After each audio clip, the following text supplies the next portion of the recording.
शिवसुता भजावे श्री देवलिंगेश्वर महापुरुष आणि विद्येची देवता शारदा माता यांना वंदन करून आणि रसिक प्रेक्षकांना नम्र अभिवादन करून केंद्र शाळा कडावल नंबर 1 केंद्र शाळा कडावल नंबर 1 सहर्ष सादर करत आहे महान पौराणिक दशावतार नाटक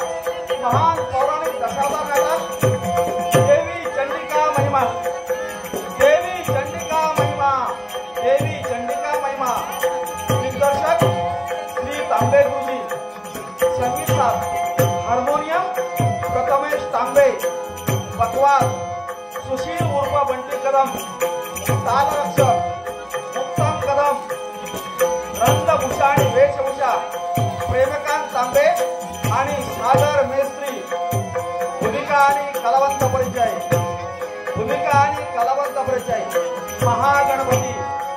महागणपती सोहम सरंगले रिद्धी सिद्धी सुरेखा घाडेगावकर आणि गुप्ता बांबर्डेकर राजा शिवानंदाच्या भूमिकेत सोहम मेस्त्री नारद कनिष्का दुखंडे सेनापती चंद्रशेखर पियुष कुंभार आपा ब्राह्मण आयुष कोरगावकर शंकराच्या भूमिकेतून आपल्या समोर येत आहे तन्मय कुबेरकर पार्वती चैतन्य परब रामा गुणाकाच्या भूमिकेत महादेव सावंत चंडिकासूर चैतन्य अटक आणि पाताळासुराच्या भूमिकेत भास्कर कल्याणकर केंद्र शाळा कडावल नंबर 1 सहर्ष सादर करत आहे दशावतार महान पौराणिक नाटक देवी चंडिका महिमा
तुला सुद्धा या चंडिका सुराचा नम्र भावे नमस्कार.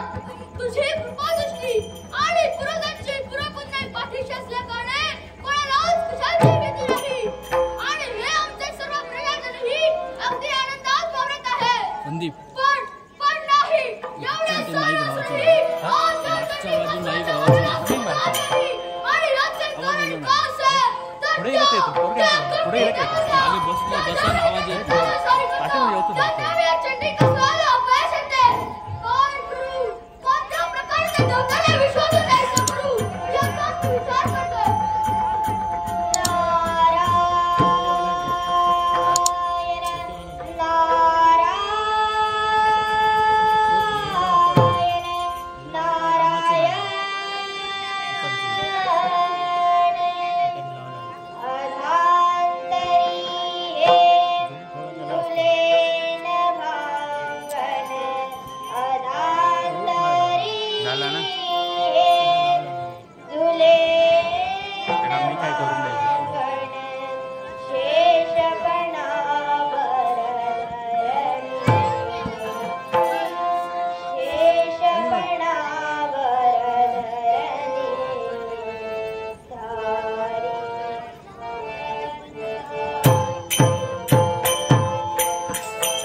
हेच योग्य.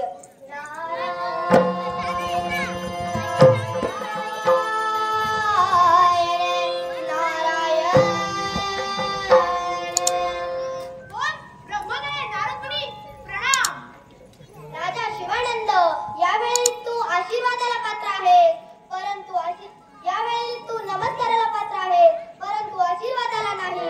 काय काय म्हणाला नारदमुनी? शिवानंद आपल्या आशीर्वादाला पात्र नाही?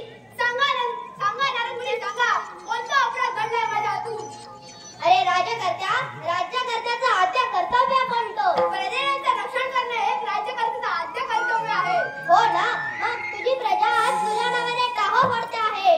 सांग, त्यांची मुक्तता कोण करणार? काय म्हणालात नारदमुनी? माझी प्रजा संकटात आहे, माझी प्रजा माझ्या नावाने टाहो पडत आहे. सांगा नारदमुनी, सांगा कोणाच्या रूपाने अवंती नगरावरती संकट आलं आहे? पाताळेश्वर दामक जाणं उन्मत्त झाला आहे. त्याने तुझ्या प्रजाजनांचा जीवन उद्ध्वंस करून टाकला आहे. काय? पाताळेश्वर जाणं उन्मत्त झालं आहे? मग नारदमुनी ऐका, त्या पाताळेश्वराचा बंदोबस्त करण्यासाठी मी काय करतो ते? कोण सेनापती चंद्रसेन? त्याचे हात त्याचे राय करणारी हलवा.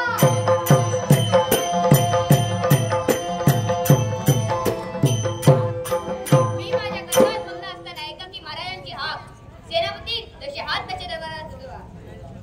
महाराज, आपली आज्ञा.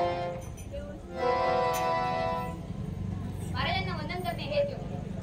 महाराज, सदैव विजय व्हाल असा आशीर्वाद आहे. नारायण नारायण. कोण? नारदमुनी, तुम्हाला होईल कल्याण होईल. महाराज, मी माझ्या कर्तव्यात मग्न असताना आपण एकाची आज्ञा दिली. सेनापती चंद्रसेन, तुम्ही सेनापती आहात, अर्थात आमच्या अवंती नगरावरती पाताळासूर नावाच्या दानवाने आक्रमण केले आहे. आमची प्रजा भयग्रस्त झाली आहे. महाराज, असं असेल तर त्या आमच्या प्रजेला त्रासण्याच्या दानवांचा वेळीच बंदोबस्त केला पाहिजे. महाराज, आपली आज्ञा असावी. जा सेनापती, जा. आताच्या आता त्वरित जा. त्या पाताळासूर नावाच्या दानवाचा वेळीच बंदोबस्त करा. महाराज, आपली आज्ञा. आज सेनापती चंद्रसेन त्या पाताळासूर दानवाचा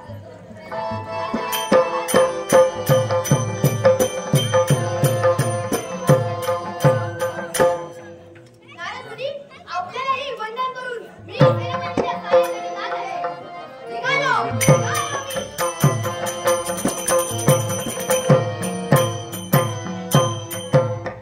नारायण नारायण.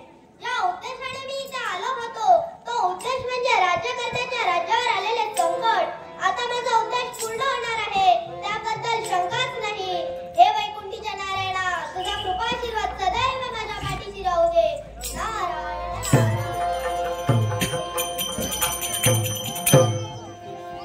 हरिभजना विनता घालवू नको रे. हरिभजना विनता घालवू नको रे. हरिभजना विनता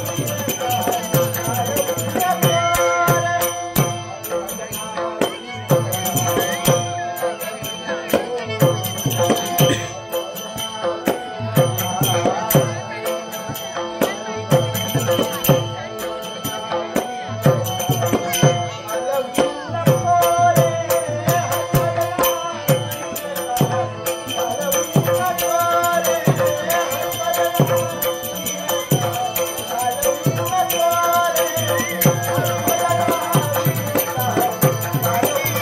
नको केशवा, अरे नारायणा, दाबून धरा. नाही रे देवा, मला नीट चालताही येत नाही की बोलताही येत नाही. पण काय करणार, पोट भरलं पाहिजे ना, म्हणून आपलं चालतो आहे. पण मला सांगा, मला ओळखले का? या गावचा ब्राह्मण आत्माराम पांडुरंग गणपती, म्हणजे ब्राह्मण. गावात कोणाचे लग्न असू द्या, कोणाच्या बारसा असू द्या, कोणाचे 12वे असू द्या काही 13वे असू द्या, लोक मलाच बोलवतात. माझ्याशिवाय तुमचं पानही हलत नाही. पण हल्ली गिराईक कमी झाली, त्यामुळे मी आज गंगेच्या काठी देवीची पूजा घालण्यासाठी आलो आहे. आता वेळ नको काढूया, लवकर पूजा आटपून घरी गेले पाहिजे, नाहीतर आमची लक्ष्मी काय घरी शिल्लक ठेवणार नाही.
सूर मला वाटलं दगडासूर